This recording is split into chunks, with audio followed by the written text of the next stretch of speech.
Hey everyone, this is Mingles. It's a new module by After Later Audio in collaboration with Robots Are Red. If you aren't subscribed to Robots Are Red's channel, check it out. He ends his videos with some music and jams, and they're pretty awesome. So Mingles is a part of the new Nightlife mixer series. It's a dual 3-channel panning mixer with a built-in LFO. Or at least that's what the official description is. Really, it's just a wonderful utility module that has tons of creative options for patching. So a lot of the techniques I'm going to show you today could be done with combinations of other utility modules, but Mingles has all of those covered in this small compact form. So because Mingles is part of the Nightlife Mixer series, you can hook it up to the bartender or barbacks, and that would make it essentially act as its own channel in the bartender, and you wouldn't have to use up one of these channels. However, it can work as a standalone module as well, and personally I've been using it as a standalone module so that way I can make use of the bartender's other functions like the mutes and sends. So that's how I'm going to demonstrate it today. So right now it's not connected in the back, it's just its own module. So if you only use the basic functions, it's just a great module because it's packed with so many utilities and it's really easy to use. And once you understand all of its basic functions and how everything sort of works together, then there are all kinds of creative options. So here are some of the things we're going to patch up in this video.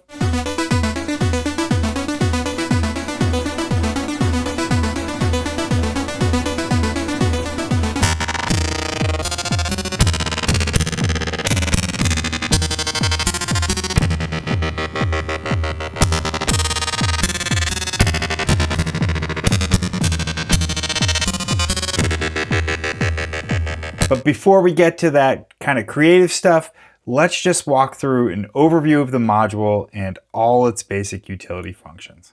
So as I said before, the official description is that it's 2 3-channel mixers, and those can be found right here. Here are the input levels for channel 1 and the input levels for channel 2. And this is where you input into channel 1 and this is where you input into channel 2. The inputs are denoted by these little symbols here, and you can tell the number of the channel based on the number of lines it takes to make up the symbol. So for instance, input 2 on channel 1 has an X, and that takes up 2 lines. This propeller shape is made up of 3 lines, so that's number 3 on channel 1. The square has 4, pentagon has 5, etc., etc. Each of these groups of 3 has its own stereo out, and you can get the full mix out of all 6 with the middle stereo out. Also, each of the mixer sections comes equipped with its own VCA. So as you can see in this small little rack that I built for demonstrating this module, I don't have a VCA module in here. I'm only going to use the VCA that's built right into Mingles. I think that's kind of cool. It's a nice touch. It can just free up some space in your rack because you don't need another VCA. So before we get to the LFOs and the panning, let's just hook up a quick synth voice. Okay, so right here, I'm going to be using my Oxy 1 that's off the screen to kind of sequence everything. I've got volts per octave from the Oxy going into my AI synthesis VCO. And then I've got a gate from the Oxy triggering Quadrax, which is making an envelope and sending it right into the Mingles VCA of channel 1. The signal from my oscillator is going into input 1 of channel 1. I'm going to turn that one all the way up. And then I added a little bit of modulation from my Nekia Obsidian into the AI synthesis module. And finally, I'm taking the mix out of both and sending it into a track of my bartender.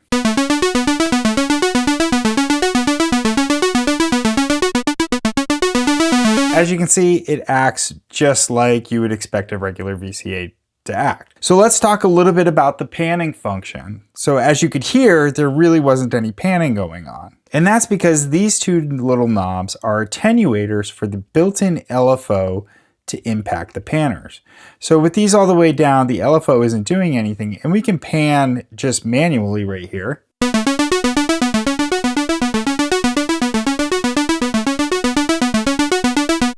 So by turning this up, we can see that the LFO will impact the panner and it becomes automated.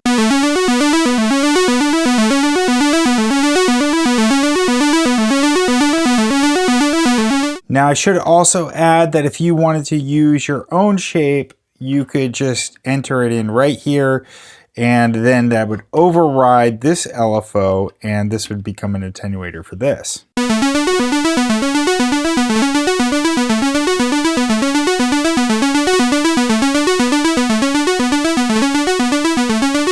So you don't have to use the internal LFO if you don't want to.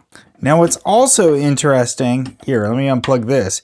So now you can see that this is panning left and right. I have the LFO impacting both of the voices. And what's great about this is that they're hardwired to be inverses of each other. So when channel 1 pans left, channel 2 pans right, and so on and so forth. So it's kind of cross-modulating, and that creates some really interesting effects. So basically, in a nutshell, I just explained the entire module to you. That's all it is. So let's start getting into some different kind of creative ways we can patch it.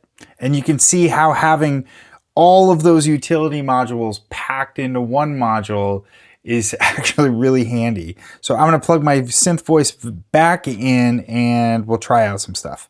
So one thing we can do just to add some depth and character to this is to actually take two of our waves coming from the same oscillator and plug them into separate channels in the mixer.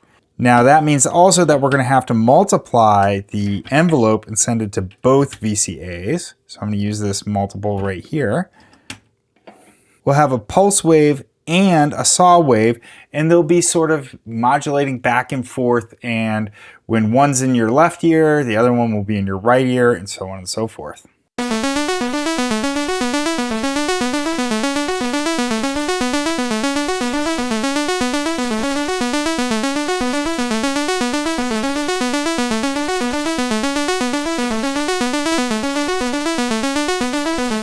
Just kind of creates that nice depth to it. Since we're here, let's just plug in our C legs into the send, and we'll just send out a little bit of that delay.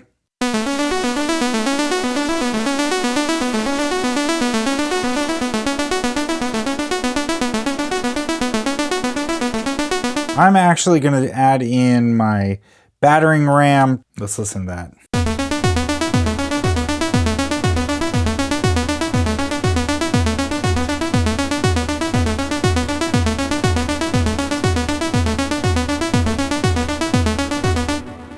Let's put another LFO and have it modulate the rate of this LFO.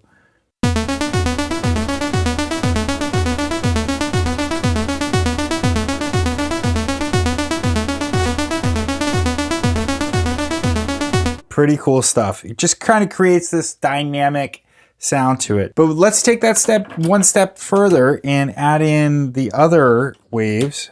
If I add in the triangle wave here, we can kind of build in our triangle a little bit.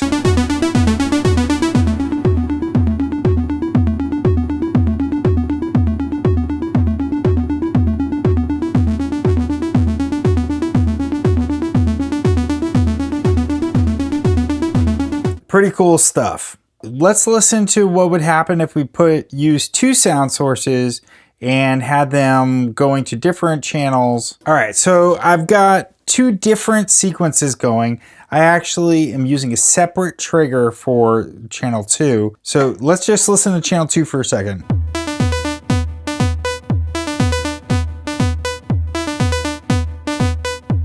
And channel 1 sounds like this.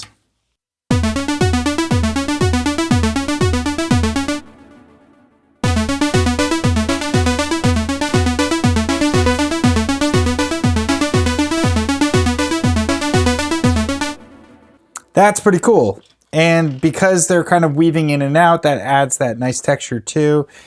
One thing, we can take it even further, and I can add another wave into the channel 1. So I'm going to go from VCO2 into channel 1. And then I'm also going to go from VCO1 into channel 2. So that means that this one, even though it has a sequence that's triggered more often, will only be triggered as much as the second sequence, and the first sequence will be going into the other one, so it will be triggered differently. So let's listen to that.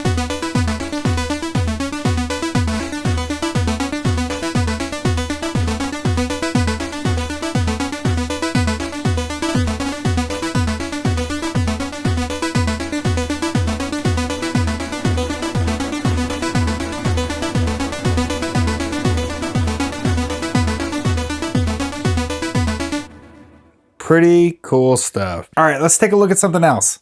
Okay, so right here, I'm gonna be using my Drawer Analog Delay 1 to create this kind of bucket brigade sound. We're gonna make a pseudo tremolo kind of sound. The gate from my Oxy is going into the pluck, and then I have the sequence going into volts per octave.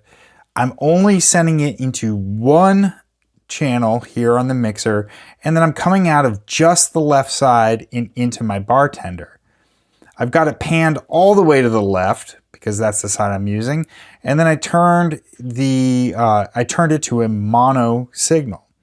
So now when I push it, every time I turn that way, it goes completely off.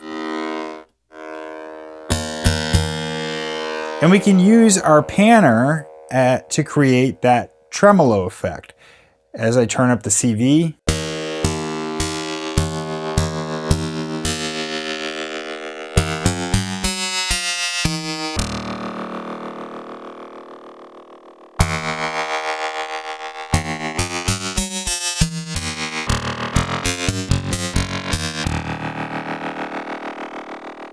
let's play a little sequence. I'm going to trigger my kick drum again, and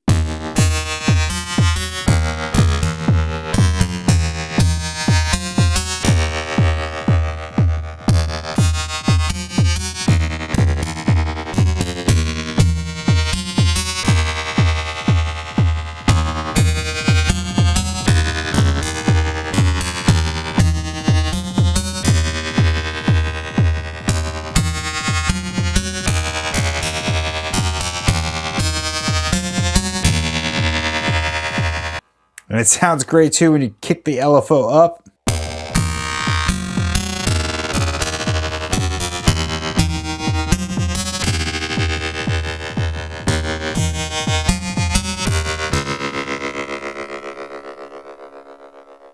I should also add that this patch might sound great with a pulse wave for your LFO. You can actually, in the back, you can use a jumper to switch it to a pulse wave. But you know what? I'm going to use the pulse wave from my Obsidian. Let's override the internal LFO and use my Obsidian.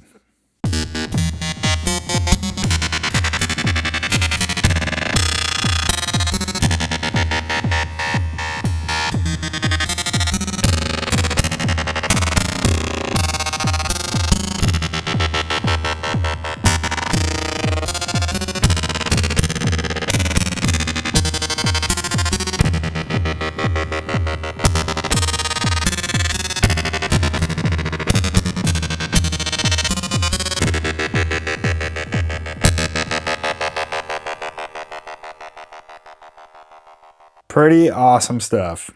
So one thing I want to show too is that you can use the mixers with control voltages as well as just with audio signals. So what's great about the stereo and then the internal panner and everything, if you take a simple LFO, something like this from my Obsidian, and we plug it into one channel, now we have some outputs to choose from. Notice how the panning will impact the control voltage. And if we slow the LFO down on the panner, it just creates a much more complex shape.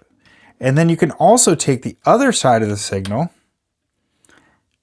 and now you have two LFOs that are connected, but that interact with each other in a kind of peculiar way, because as one sort of stops, the other one will keep going.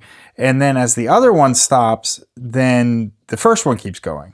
And of course, you could plug in a second LFO and create all kinds of funky shapes. But it's just a way to create more complex modulation but having these two LFOs kind of interacting and playing together, but not quite syncing up. So it adds a little bit of kind of pseudo randomness to it.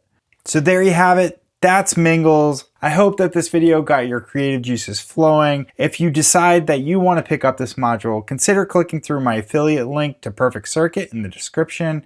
I get a small tip at no cost to you. Don't forget to like and subscribe. Check out Robots Are Red. Thanks so much for watching.